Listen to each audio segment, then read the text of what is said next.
Eh bien, bonjour les spotters et bienvenue dans notre live hebdomadaire de 15 heures.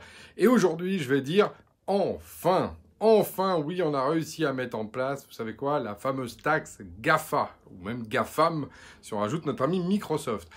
Parce qu'en fait, ça faisait un moment qu'il y avait une problématique autour de la question de la justice fiscale autour des entreprises, et en particulier les fameux grands géants du web, et le gouvernement a enfin réussi à dépasser cette position dans laquelle on était englué depuis des années.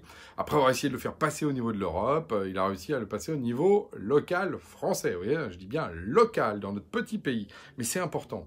Parce que, alors la question centrale, hein, c'est est-ce qu'on trouve juste que Google, je prends cet exemple parce qu'en plus il y a eu des éléments dans l'actualité, ne payait que 7 millions d'euros d'impôts par an en France, alors que la même année, il avait échappé de plus de 20 milliards qui avaient été transférés aux Bermudes.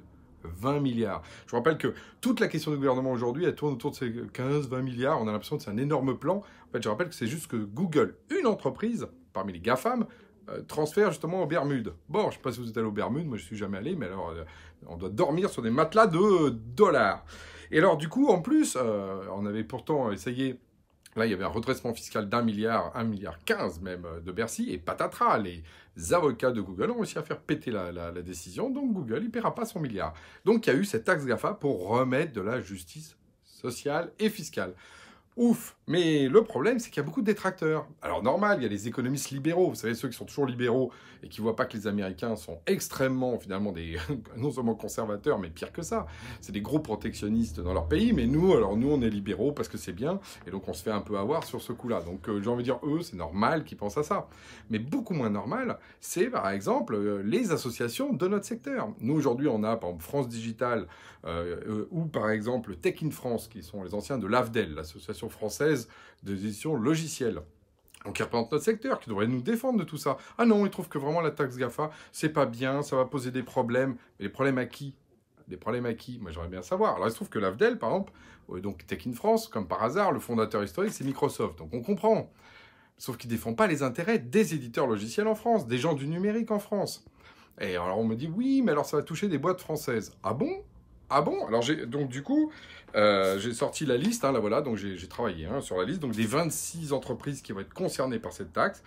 Alors, si on les cite, hein, Alibaba, un chinois, ça commence par un A, on va dire c'est les chinois, mais après c'est Amazon, Apple, eBay, Google, Groupon, Rakuten, des japonais, tout le reste c'était les américains. Je vous passe la liste, hein, mais en gros sur les 26, c'est pas compliqué, il y en a 22 américains. Ah oui, hein, c'est pas une petite minorité, c'est l'essentiel de la domination américaine sur le numérique. Et alors en France, on va dire, oh oui, c'est terrible, pourquoi? Pour une boîte, Criteo. Alors bravo, magnifique boîte, Mathis Rudel qui a fait vraiment une réussite, mais qu'est-ce qu'il a fait? Il est parti au Nasdaq et il a introduit sa boîte aux US. Donc Criteo, c'est peut-être une boîte française, un peu, enfin aujourd'hui, c'est surtout une boîte américaine et qui est cotée au Nasdaq. Au Nasdaq.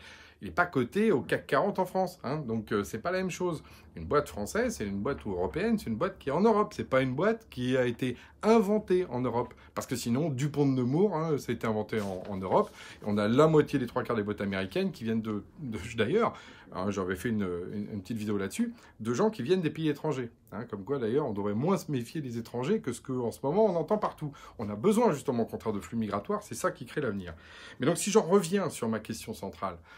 Pourquoi est-ce que du coup ces deux associations qui devraient nous défendre ne le font pas? Ah voilà, hein, bonne question. Parce qu'ils sont dans une approche mondialisée. Alors, du coup là, moi je porte à la fois la parole de mon live du vendredi, mais aussi là aujourd'hui je parle en tant que président d'EFEL, parce que moi je suis président d'une autre association, qui justement porte un regard différent là-dessus. On a pris une position, nous. Nous, on a dit, contrairement à nos amis, on pense justement que cette taxe GAFA, c'est un bon début pour reprendre la main sur notre modèle, qui n'est pas le rêve américain, parce que toutes ces boîtes-là, souvent de France Digital, elles rêvent qu'une chose, c'est d'aller en fait sur le marché américain, de flipper, comme on dit, et de finalement de s'introduire au Nasdaq. C'est pour ça, c'est leur rêve ultime. Bah, c'est pas le nôtre.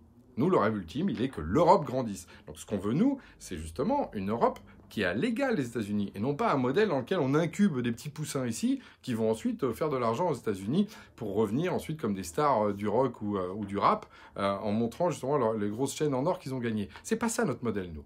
Notre modèle, c'est justement un modèle d'équilibre, y compris d'écologie. Donc, on l'a dit au niveau des faits, nous on trouve que cette taxe GAFAM, ça va dans le bon sens, c'est de la justice fiscale, basique, c'est pour rééquilibrer ça, ça va pas toucher les boîtes françaises, la preuve, on en a à peine une qui est touchée, Criteo, et je pense que le vent est en train de tourner, que justement, l'approche du rêve américain, elle est en train de prendre du plomb dans l'aile quand on voit ce qui se passe à la Silicon Valley, que cette idée de gros pognon, il est aussi en train de prendre un peu du plomb dans l'aile. Ce qu'on veut, c'est tous gagner bien notre vie, mais en étant équilibrés dans la croissance d'entreprises saines qui utilisent justement des ressources locales et non pas vont piller la planète comme le font justement nos GAFAM, parce qu'oublions pas que leur valeur a fini dans les Bermudes, et à ma connaissance, il n'y a personne qui vit dans les Bermudes. Alors sauf si vous habitez dans les Bermudes, mettez-moi un petit commentaire, mais ceux qui n'habitent pas dans les Bermudes, dites-le, on verra bien un peu la proportion. Sur ce, je vous dis à la semaine prochaine.